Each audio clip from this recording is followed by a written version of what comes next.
আমি এখন আছি হচ্ছে দীঘাতে, এবং দীঘার এই হচ্ছে সমুদ্র আর এই নীলমাধব ঘাট, এই ঘাটটা দেখাচ্ছি। আর এক্ষুনি আমরা এসে পৌঁছালাম। কালকে রাত্রি আমরা বেরিয়েছিলাম, এবং এই দীঘার ব্লগটা আসুন দেখি সেখান থেকেই প্রথম থেকে শুরু করা যায়। প্রথমে কি হলো, কীভাবে আসলাম আমরা, আর কোথায় থাকবো, সবই আপনারা রাত্রে জানতে পারবেন।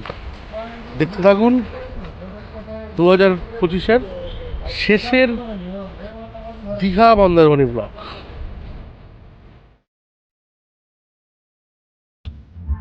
এই আমরা এই বাড়িতে দাঁড়িয়ে আছি, বাড়ি থেকে বেরোচ্ছি। বেরিয়ে যে আমরা যে বাসটায় যাব, সেই বাসটা দেখুন কত সুন্দর বাস। এটা হচ্ছে বাসটা হচ্ছে স্লিপার ক্লাস বাস, এবং বাসটা হচ্ছে নাগাল্যান্ডের নাম্বার, এবং সুন্দর বাসটার যেমন দেখতে সুন্দর, এবং বেশি বয়সটা 1 বছর বয়স বাসটার, কিন্তু বড্ড আঁকিবুকি বেশি বাসটায়।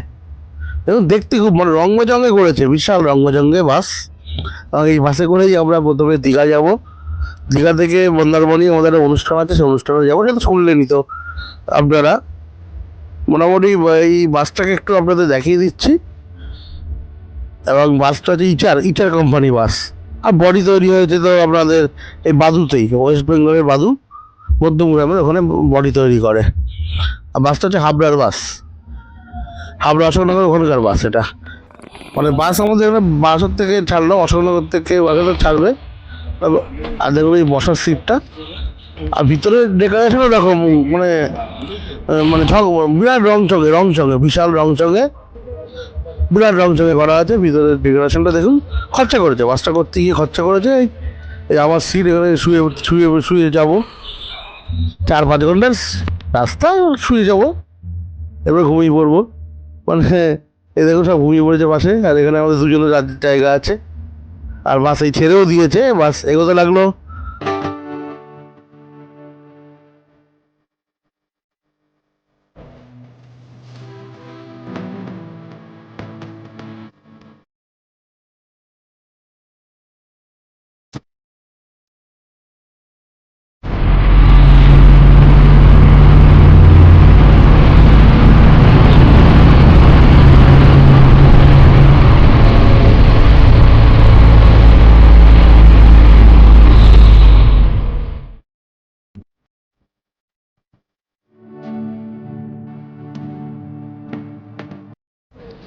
আমরা এখন হচ্ছে দীঘাতে, দীঘা পার্কিং প্লেস। এই সবে এসে পৌঁছালাম।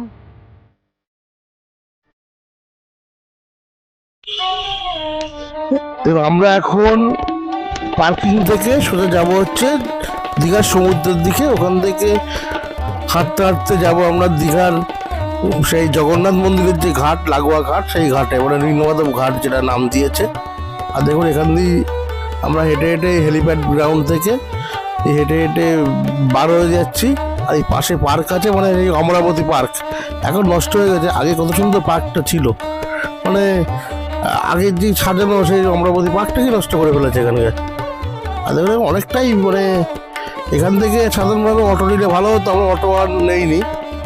আমরা হচ্ছে একটু মর্নিং ওয়াক করছি, সকালবেলা বেরিয়েছিলাম তো, আর সকালবেলা হেঁটে হেঁটে সবাই মিলে গল্প করতে করতে একটু মাঝখানে চাটা খেয়ে আমরা এইভাবে যাচ্ছি। আর দেখুন এখানে মোটামুটি ঘাটের কাছাকাছি, ঘাট মানে সমুদ্রের কাছাকাছি প্রায় চলে এসেছি। আর এখানে চারিদিকে গরু সব সকালবেলা যাওয়া হয়। আর সব কিছু লোকজন এসছে, যারা সকালবেলা আমাদের পিকনিক পার্টি এসছে কিছু। আর এই সামনে সমুদ্র, এই সমুদ্রের সামনে আমরা হেঁটে হেঁটে যাচ্ছি এখন। আর সকালবেলার ওয়েদারটাও খুব ভালোই লাগছিল, খুব ভালোই লাগছিল। সারা রাত্রির বাসে ঘুমও হয়েছে, খুব ভালোই হয়েছে, বাসটা ভালো চলেছে, বাসে ঘুম হয়েছে খুব ভালো। আর এই দেখুন এই দীঘার সমুদ্রের ফার্স্ট লুক, এবং ভালোই দেখতে লাগছে।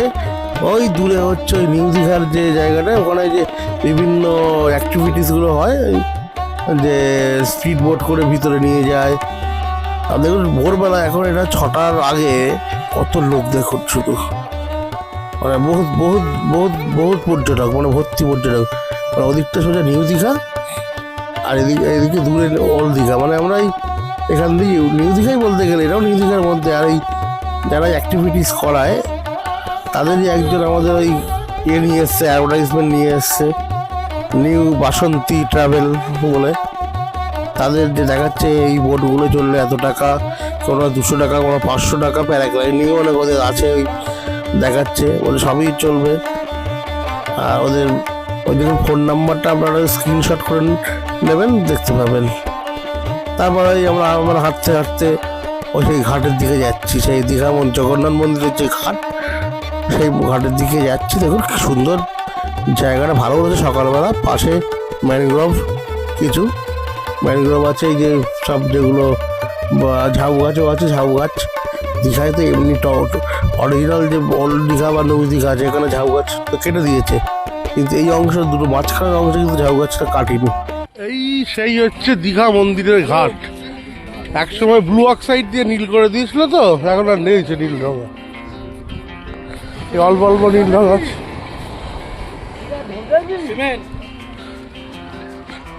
ওইদিকে old new Digha, old Digha, আর দেখুন সব উঠে গেছে, মানে সিমেন্ট দেয় নিয়ে দেয়ার, সিমেন্টের ভাগ খুব কম, যার জন্য উঠে গেছে সব। এখান থেকে এই রাস্তায় ঢুকে যাচ্ছি, এটা হচ্ছে মন্দিরে যাবো। মন্দিরে যাওয়ার রাস্তা মানে ফরেস্ট ডিপার্টমেন্টের মাঝখান দিয়ে যেতে হবে।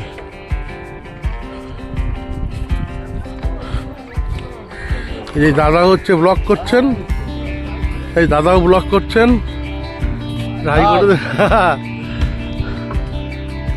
আর এই হচ্ছে ঝাউ বাগান, সুন্দর ঝাউ বাগান।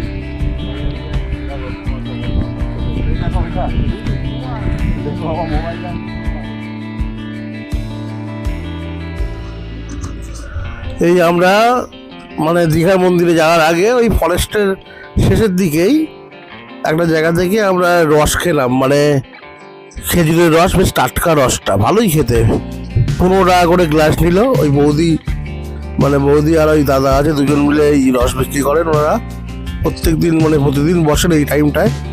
এবং আমাদের বেছে বেছে রস দিল, মানে অনেকটা রস ছিল, সেখান থেকে বেছে আমরা ওইটা দেখে নিলাম যাতে ওলা রসটা হয়, মানে টক না হয়। তাই ভালো, মানে দেখলাম মানে খুব সুন্দর পরিষ্কার পরিচ্ছন্ন, রসও খেলাম, ভালোই লাগলো। তারপরেই আমরা এবার দীঘার মন্দিরে, এই যে গেট দেখে, এখানে মন্দিরে প্রবেশ করবো বলে যেতে লাগলাম। এই মন্দিরে প্রথম গেট দিয়ে 6 নম্বর পাশের গেট দিয়ে আমরা হচ্ছে এন্ট্রি নেবো, পাশ দিয়ে। আর এখান দিয়ে এই গেট দিয়ে এন্ট্রি নেওয়াটাই বেটার, 6 নম্বর গেট, এটা থেকে হেঁটে অনেকটাই হেঁটে যেতে হবে। এই হাঁটছি 6 নম্বর গেট দিয়ে, দেখুন এখানে লেখাও আছে এন্ট্রি থ্রু গেট নাম্বার 6, এই যে এন্ট্রি থ্রু গেট নাম্বার 6, মানে এটা দিয়ে এন্ট্রি, সাধারণ এন্ট্রি এটা দিয়েই হবে। এবার এখানে দেখুন জুতো রাখার ব্যবস্থা আছে, সম্পূর্ণ বিনামূল্যে, এবং সুন্দর ব্যবস্থা, মানে এখানে যে ব্যবস্থা যা করা হয়েছে খুবই সুন্দর ব্যবস্থা করা আছে, যেটা পুরীতে এত ভালোভাবে নেই। না, পুরীতে যদি এখন খুব সুন্দর ব্যবস্থা আছে, তাতে প্রচুর লোক হয়। আর দীঘাও চেষ্টা করছে পুরীর কাছাকাছি যাওয়ার জন্য, কিন্তু দীঘা তো রেপ্লিকা, আর পুরী হচ্ছে আসল। আর দেখুন এই দীঘার মন্দিরটা এই ফার্স্ট লুক ভালোভাবে দেখাচ্ছি। আর আমরা এখান দিয়ে আমরা এন্ট্রি নেবো, এই সামনে দিয়ে। এখানে আবার ডালা আর্কেড আছে, যারা পুজো দিতে যায় পুজো দেবে। আর এবার ঢুকে গেছি, দেখুন খুব সুন্দর লাগছে, ভালোই লাগছে।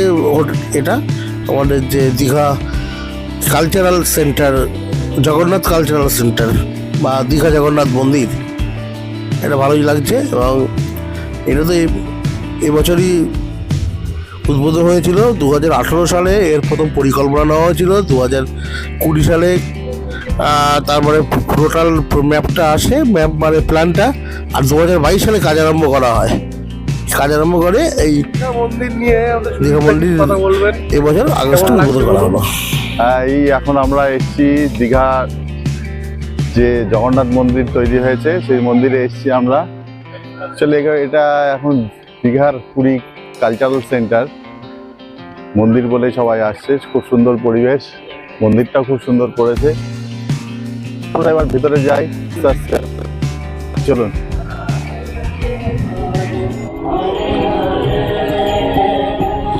Hare Krishna, Hare এই দীঘা মন্দিরে হরে কৃষ্ণ হচ্ছে, তা বেশিক্ষণ দেওয়া যাবে না, যদি কপিরাইট পড়ে যায়। চারদিকে গান হচ্ছে, পরিবেশটা খুবই সুন্দর। সত্যি কথা, পরিবেশটা ইসকনের হাতে দিয়ে পরিবেশটা খুব ভালো করেছে, কারণ এখন তো এর দায়িত্বে আছে ISKCON, government of West Bengal এখন দায়িত্ব নেই, ওরা তৈরিটা করে দিয়েছে। এবং সত্যি কথা, দীঘার প্রচুর মানুষ এখানে কাজ পেয়েছে, কিছু রকম কাজ তো পেয়েছে। এবার দেখুন এই মন্দিরটা, এখানে আমরা ঢুকছি, ঝাঁ চকচকে মন্দির, পরিষ্কার পরিচ্ছন্ন, মানে জবাব নেই। এবং এই দীঘা মন্দিরটা না 20 একর জমি নিয়ে তৈরি এলাকা, যেখানে পুরী মন্দির হচ্ছে 10 একরে, মানে বুঝতেই পারছেন ডবল জায়গায় আছে। কিন্তু পুরীটা হচ্ছে মানে আসল জায়গা জগন্নাথের। এটা আর একটা দীঘা আছে, অনেকে কি আছে দীঘা ছাড়া মানে পুরী অত যেতে পারে না, তাদের জন্য এই দীঘা সেই দেখার জন্য দীঘা। বলে যেমন হচ্ছে যারা আমরা ধরুন আইফেল টাওয়ার দেখতে যেতে পারি না, যে আমরা অনেকে আইফেল টাওয়ার আছে রোমে বিভিন্ন যে সপ্তমাশ্চর্য দেখতে যেতে পারি না, তাদের জন্য আমাদের ইকো পার্ক আছে।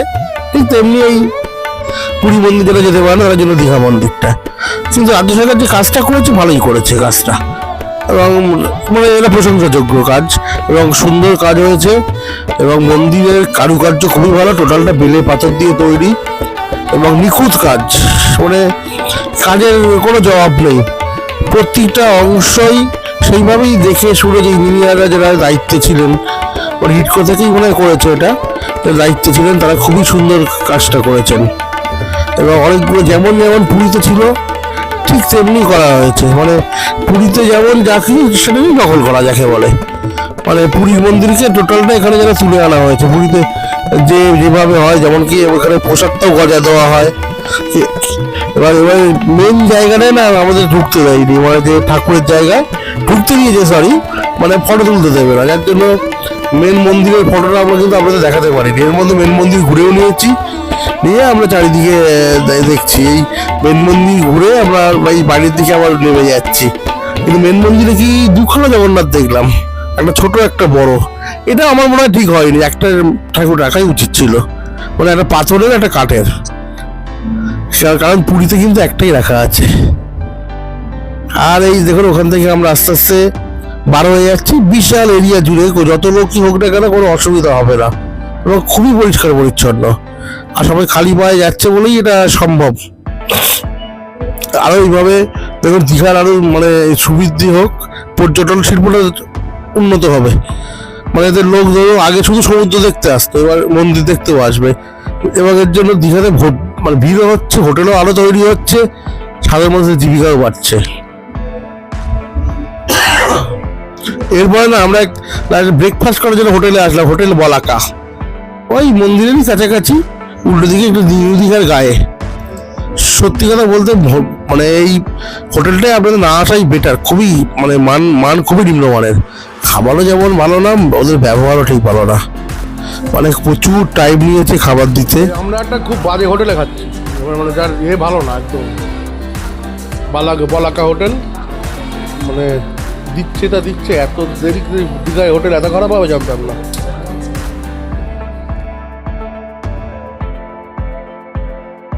এই খাওয়ার পরে আমরা আবার সেই পার্কিং আসলাম, মানে পার্কিং মানে হেলিপ্যাড গ্রাউন্ড, মানে এখানে যে হেলিকপ্টারগুলো সে দাঁড়ায়, যেগুলো মাঝে মধ্যে চালু করেছিল না 3000 টাকা করে দীঘা কলকাতা থেকে, এখানে আছে পাশেই হচ্ছে পার্কিংটা। সেই সকালবেলা দেখিয়েছিলাম পার্কিং আমরা এসছি। আর এখন আবার এই 12টা 11টা 11:30 12টার দিকে আমরা বেরিয়ে যাচ্ছি আবার, মানে এবার যাবো আমরা হচ্ছে মন্দারমণি। আর এই পার্কিংয়ের দিকে যখন হেঁটে হেঁটে যাচ্ছি, পার্কিংটা খুবই নোংরা করে রেখেছে, যেখানে সেখানে গোবর পড়ে আছে, আরও যেখানে মানে আর সবাই জায়গাটা বাথরুম বানিয়ে দিয়েছে। আর দেখুন সেই বাস, আমরা এখন এই বাসে সবাই উঠছি, এখন কেউ শুয়ে নেই, সিটগুলোকে আবার বসা করা যায় সেই করে নিচ্ছি। আর এই গাড়ি ছেড়ে দিয়েছে, আমাদের গাড়ি চলেছে এবার মন্দারমণির উদ্দেশ্যে। এবং আমরা মন্দারমণিতে লাক্সারি আমার ট্রি রিসর্টে আমাদের একটা কোম্পানির অনুষ্ঠান আছে, সেই অনুষ্ঠানে অ্যাটেন্ড করব। এবং তারপরের ব্লগে আপনারা মন্দারমণি দেখবেন এবং মন্দারমণি কিছু সিনারি দেখাবো। এবং আজকের জন্য এই ব্লগ এখানেই শেষ করছি। এবং পরের ব্লগে আপনাদের সবাইকে স্বাগত। এবং মন্দারমণি আপনারা ভালোভাবে উপভোগ করবেন। এবং মন্দারমণি সি বিচ, তারপরে হোটেলটা কেমন, হোটেলের রিভিউ পাবেন, আমার ট্রি রিসর্ট লাক্সারি, এবং তাদের যে কীভাবে খাবার খেয়েছি সেগুলো দেখতে পাবেন। আজকের মতন টাটা, বাই বাই।